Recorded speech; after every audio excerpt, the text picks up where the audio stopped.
At home, we are keeping an eye not only on the weather on the East Coast, of course, this morning, which looks dire, but it really looks bad. Yeah, we've got some really bad fog around here. Lots going on, pal, and you think this fog's very dense, and it might be around most of the morning. Right, and it's weird because downtown, we are usually the last to be affected by fog.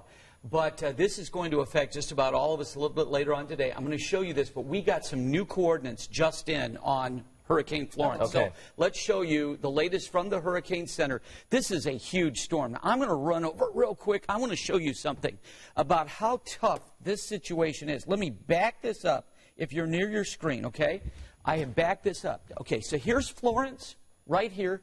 Here's another tropical storm turning into a hurricane. Here's another one right in back of it. This is really some wild, wild weather. Now, as we put this in motion, again, let me back up here. Hurricane Florence is really a very nasty storm already. Category 4, 140 is the sustained winds moving west-northwest at 13 miles per hour. And it looks like this is not going to cooperate. So I'm going to do it by hand. I want to show you this, though. As we go through the day, Category 4, by Thursday night, a Category 4 affecting the southern part of North Carolina, but that cone goes all the way to Myrtle Beach. And then, even Friday night, still 60-mile-per-hour winds. Now, Ben and Julia were talking about our dense fog advisory, and there it is. You can see this is the area that was affected first.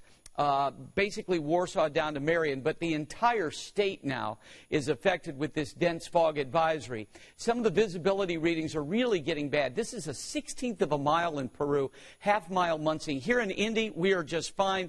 I do think that could change. Quarter-mile Shelbyville, half-mile Greencastle over to Crawfordsville. So right now at the airport, at least, looking pretty good. Temperatures are at 57. Fog now starting to creep into our observation point there. So I do think this is going to be quite the foggy day today.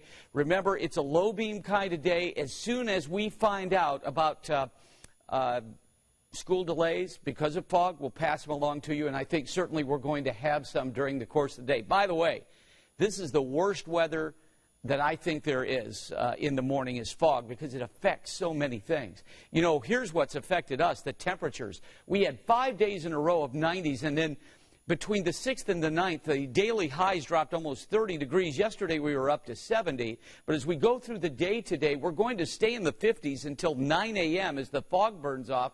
Then later this afternoon, partly cloudy, let's call it. 76 will be our high, so that's certainly warmer than yesterday. As we put future track in motion, a little bit of high cloudiness, but once the fog burns off, I think we're really going to have a pretty nice day, and the humidity will not be that high. Of course, it is right now, and that's why we have the fog developing. So, 76 right now with scattered cloudiness, 56 tonight, 76 Wednesday, and then we go back to the heat, and Julia's going to be one happy lady. We keep it dry the next several days for Operation Football in the 80s on Friday, Saturday, and Sunday, 86, cooling back down next week. We'll have more on the dense fog advisory on Florence in our next half hour of Sunrise.